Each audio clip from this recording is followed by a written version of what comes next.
What's up, guys? I just finished recording the video and it's 50 minutes. I know it's long as hell, but if we just get these two things, like these other teams are totally beatable. We can outsmart them despite the skill gap. Eugene, sorry I do burn you quite a bit. You just have to up your IQ a little more, and you'll be fine. And I think you can take criticism, okay? But just fair warning, I did kind of bash you a bit in this. Of course, if you want to get through this faster, feel free to watch it at 1.5 to 2x speed. I do slow my talking down purposely, just in case. Alright, let's get right into it. Alright, let's start off with our face-off responsibilities. I'll start with the offensive zone, but not much to say. Just one quick guideline I want to talk about. Alright, so here, Pat's going to win it back. And I'm going to talk about this later, but as soon as he wins it back to this side, he should give board support immediately. This player should go in front of that, in this case is James. Right, and you're going to see James go all the way across for, I don't know why. Right? So it's terribly inefficient for you to give the board support, right? Why wouldn't Pat just do it? Right?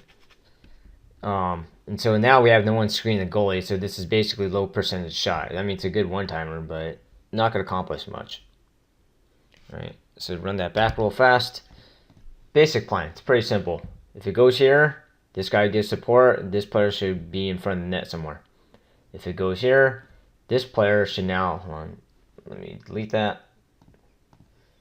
Puck goes here, or we get it to him. This player should now give board support. Although I guess it'd be, you don't have to go all the way to board, maybe off to the side. Again, I'll talk about this later, right? And if he's happy to skate that way, yeah, then you go to the board. And then this player will probably be in front of the goalie somewhere. Okay, pretty simple offensive game plan in my opinion. All right, let's go to the neutral zone. And obviously our game plan is to win it back, possess the puck. Okay, sometimes you'll see someone like Eichart who push it forward. And you know what? If you have a good shot or you feel you can beat these guys 1-on-2, I guess that's okay to do here and there. You should usually go back, though. I'm not confident to do that myself. Simple thing, Eugene, just understand, even if the puck does something like this, okay, you should just be thinking to ice the crap out of the puck. And I was saying it, too, while we were out there. So, what are you going to do with this? You know, I hope you have a plan. Right, just have the mindset, I'm going to get it, I'm just going to ice it, launch it way back. And one other thing I want to mention is, according to my ice coach or my supervisor, he wants you to line up right next to the other guys, and I tend to agree with that. Right, especially, you're going to see 96 and this player here with the red helmet, they like to just charge it in a lot, so you need to block their ass from doing that. Right, but I think there should be one later on that. Okay, yeah, so there's one. So it's kind of annoying that I actually win it back, but this guy gets to it. Right? So, James, you need to cut his ass off. This is the whole point, okay? Unless we have, like, a plan where I'm going to shoot it forward to you. Okay, so he almost got it right there. All right, and this is the main reason why the other D should line up right next to him, so that it goes slightly to our zone. That guy doesn't just pick it up. And it is, in fact, 96. All right, so let's move to the defensive zone, which is probably the most important part of this section. I talked a lot about this before, but if we lose, pretty simple. This forward steps up. This forward steps up to him. D stays with this player. This D will step up to this other player. All right, simple enough. If we win it, first we're trying to win it in this corner or straight down, not towards the goalie. This player, if he has time, go to the quiet zone. If he does not, this D will come down for D to D if he needs that and is being pressured. All right, wingers go to the board. Notice we don't have a stretch option, and I will talk about that later. But if we do have one, it would probably be maybe this D goes out. Now, if we are going to line up like this, which kind of makes sense because they don't get a free win by just winning it to the left. I prefer we line up like this. It's somewhat it's kind of like an NHL team, as I learned from my supervisor. Right when they drop the puck, this forward is automatically cheating to the other point, and they do this weird crisscross. Now, for roller purposes, I don't think we really need to do that. Well, let me start with this. If their D starts here, then this player will go right to the point, and the other 3 players just stay with your man. I think that's what we should do for roller.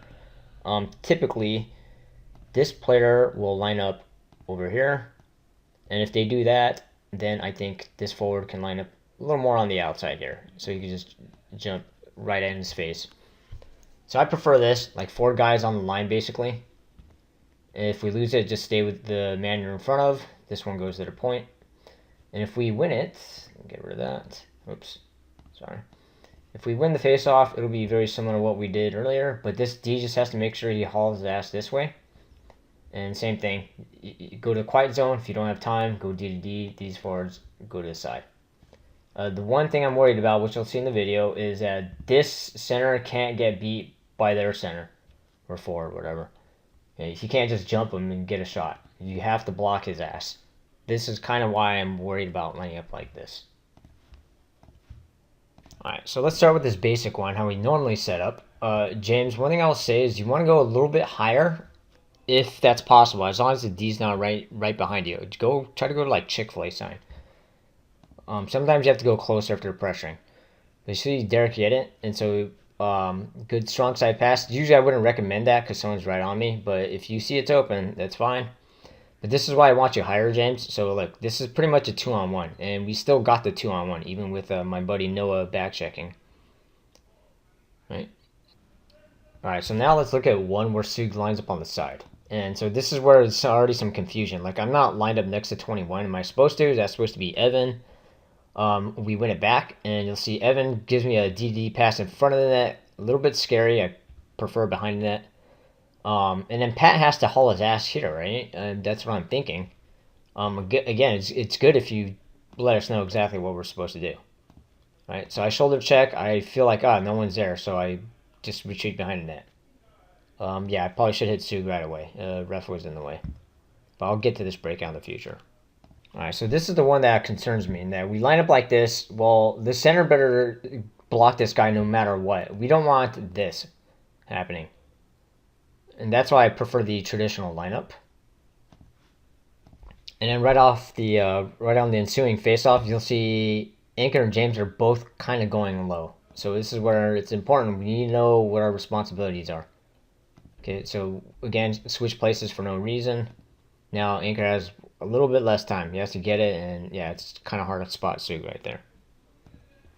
All right, and usually that should probably be Pat, right?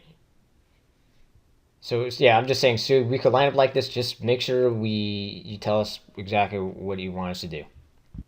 Okay, and then lastly, I'll show this one that was executed pretty well. So win it back to Sug, D to D, and I already see, okay, James, it's going towards James, boom. And yeah, probably my fault on the cough up right here.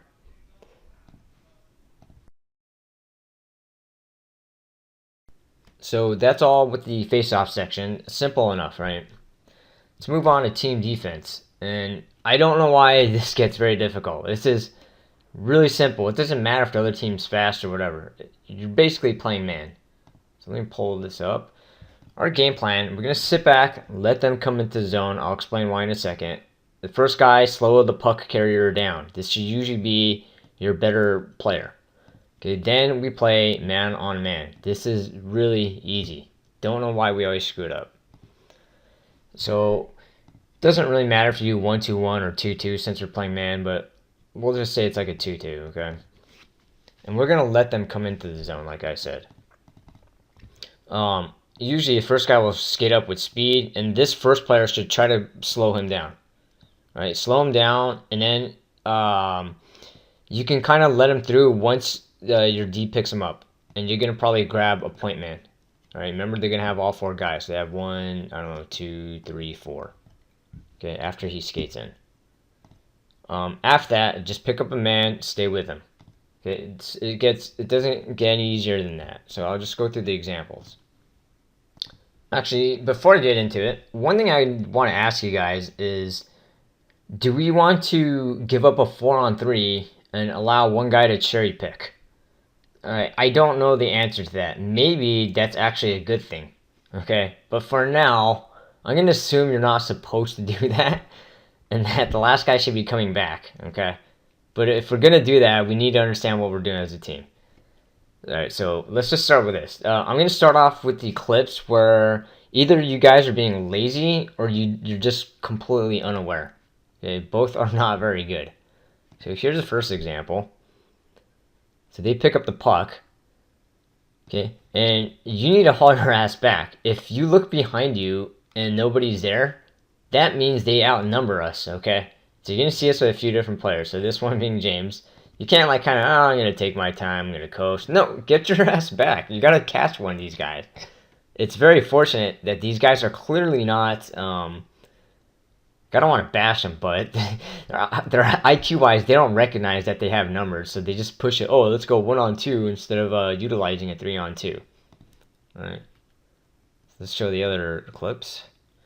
All right, and I'm gonna pull up this pan view sometimes so you can see the whole rink. I know the other one cuts it off sometimes.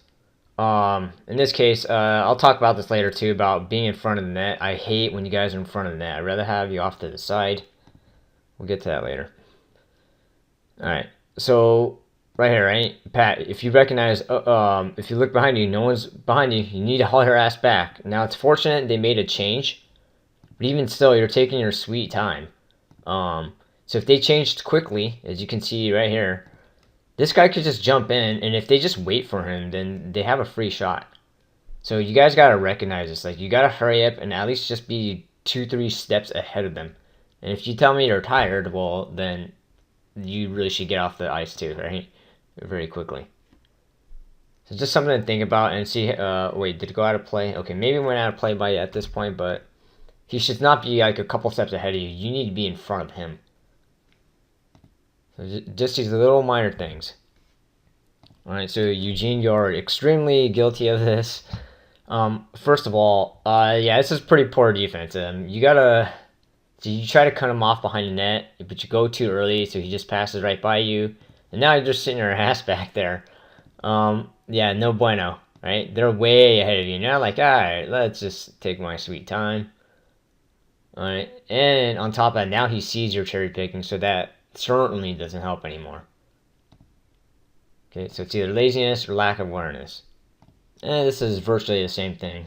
First, good play by you guys. Good idea. You just have to put a little more on it, but okay.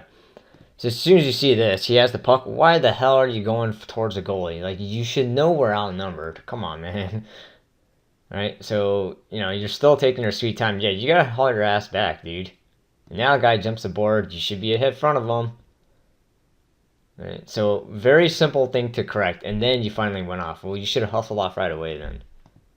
So this is easily correctable, guys. Okay, so now for the normal team defense, in which for whatever reason we're losing our men, and it shouldn't be that hard.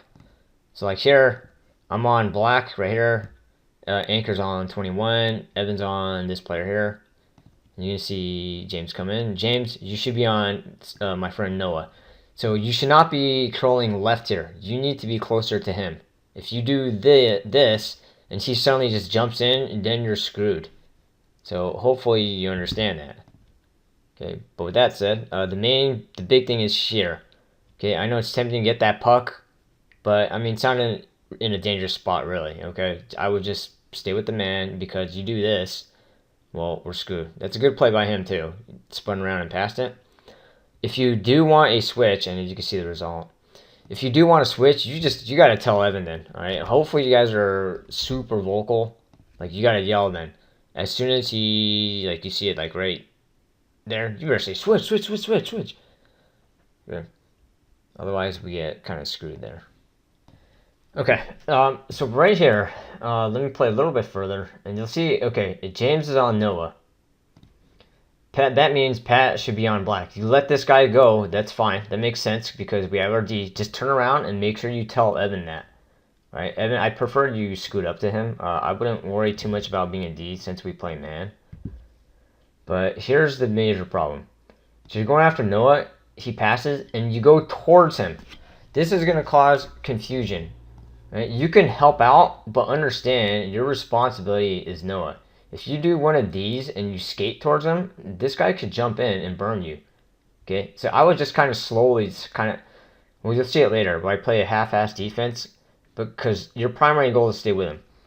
And by doing this, maybe you're causing confusion with Pat, because as you're going to see, Pat goes to the same guy as you. Okay.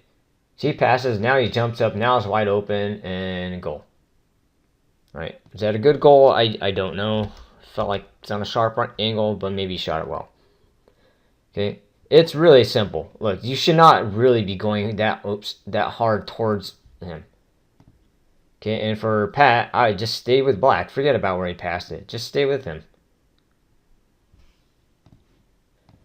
Alright, so there's a few reasons why I don't want you guys to pressure them. In that, when you come up too high, like up here, if these guys are straight up faster than you, you're making a hell lot more work for yourself. Let me pull this up real fast.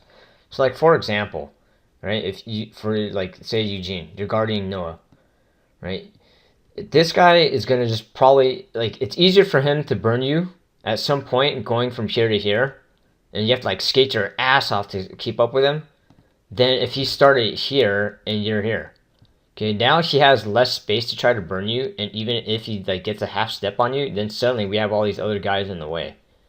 Alright, so this is the main reason why I don't want you guys down there, unless, you know, you want to skate with them, and you can, fine, but, I would just press him here, right, specifically for those reasons. Okay, so going on though, we see here, Eugene's on black, Pat's on Noah. Okay, why are you hooking left? I hate when I see this. You should not be hooking this way. Now if he jumps up, if he recognizes, that guy should just start pressing up, and now you have to skate your ass off to catch him. Okay, let him pass it, forget about where the pass goes. You just follow him. Pretty simple. Okay, hold on. Oh, that's alright. I remember what I wanted to say. The other part I want to say is, yeah, that's why you, I know generally you don't give players gaps, but when they're very good, you have to give them like a two-step gap so you can keep up. So that way he can't just burn you like this. Okay, and you see you're already behind him, right? So just stay like a little bit, give him a little space so when he starts pressing up, you have time to recover and just come back with him. Alright, so this one's a bit of a mess. And so we see here, I'm going to pause it there. So to me, it kind of looks like, alright, Anchor has this player down here. Eugene has the player up high. Pat should have 21 right there. I think that Sug have the other guy in the black and yellow. So instead, you just kind of watch, let him go through. No, we can't do that, dude. Now the cycle, okay, well, what the hell are we doing now? Now, is it Sug? Is it Pat? Gotta communicate a little, too. Just say something. I feel like you guys are all pretty damn quiet. Now, as I pointed out earlier, you can go after him, but understand your main responsibility is here. Alright, don't fully commit to him. Okay? So it's just a real simple thing. Alright, and then see how you guys skate your ass off? Good job there, though. But that's how you give him a little room. Alright, and shortly after, yeah, so this is kind of bad. So, you see a player pass you up right here. Okay, this is, like, immediately, my instinct is, no, I'm just going to follow the guy. I'm not going to let him go through. And if he does, there has to be a specific reason. Maybe you're thinking, okay, Anchor has him, which makes sense. All right, I'm going to hand him off to Anchor. Well, you better say something then. You have to say something. All right, now this already makes me nervous. But I'm thinking, okay, that's fine. Anchor's back there. Okay, communicate who has who here. Right, is it like this? Does Eugene have him and Pat has the other guy? I'm not sure. Say something. So this is where we did two handoffs. To Eugene, hand him off. Pat, alright, I'm going to hand this guy off to Anchor. Oh, we're fucked. 2-on-1. Right, it's not hard. It's just, you know, pretty simple, really. Oh, it cut off. Damn it, that's right at the end. Hold on, let me pull it. Okay, sorry, there's not much more to say. They get a 2-on-1, but they don't score. Noah is actually very good. He hits the open man and makes pretty proper hockey plays. I think he does better than anyone else on their team. Okay. Again, simple communication thing. Just stay behind the players if you're not sure.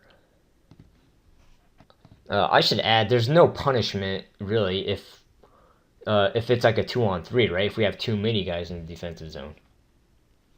All right, sure. I'm gonna show you that thing in which I promise you guys I'm not being lazy, okay? This is very intentional. I'm on my man, and I'm going to stay on my man. So watch this. All right? So black is coming near me. Okay, I am not going to change my skating route to match him for any reason. Okay, I am watching him. If he does this, I am going to skate with him. I'm not going to do this. That will fuck Suguru up.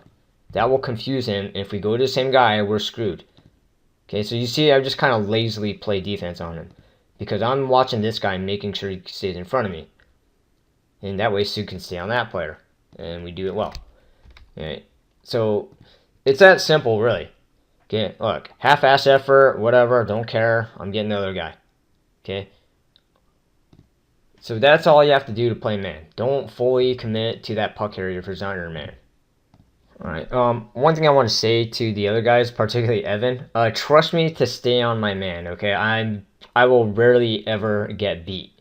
And I'll call for it if I do lose. I know sometimes you have to keep an extra eye in case someone gets beat and you do have to help out, but like here, just make sure you have your responsibility on black. So here I had Noah, and I saw you jump in like, oh shit, okay, I better hurry up and switch. And I did call it there.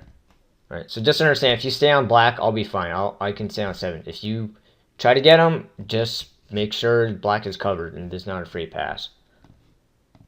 Alright, so here, you see Derek should have this guy up high. Again, don't worry if you're D or 4, it doesn't really matter. Okay, I guess Evan will be at 21. James on that guy behind you. So try to slow the first guy down. All right. So pretty good, pretty good. Anchor, make sure you're on 7. Okay, you're sort of in his kitchen, which is fine. But then now I'm worried. Now it's like, okay, it's okay to help Pat if you feel like he got burned. I think she did a pretty good job pushing him too wide. Okay, but just keep watching her guy though. So now is where we're gonna screw up. Pat's still on his guy. James, let me go back a tad. James, they're also getting kind of confused because you ditched your man for a second, right? You're not watching 96. Okay, then you go back to him. Okay, Evan has that guy, 21 still. But then Anchor, the problem is now Anchor follows James's guy. And number 7, their best player, is wide open. Okay, and he hits a post. Alright, hopefully I didn't beat a dead horse with that. It's only 14 minutes, not too bad. But yeah, let's clean up our team defense. It's not hard, guys. It's pretty simple. If we do have to play zone in future, we'll talk about that. If these guys are too good, maybe we do have to resort to like a straight up zone play. Right? But we'll talk about that later.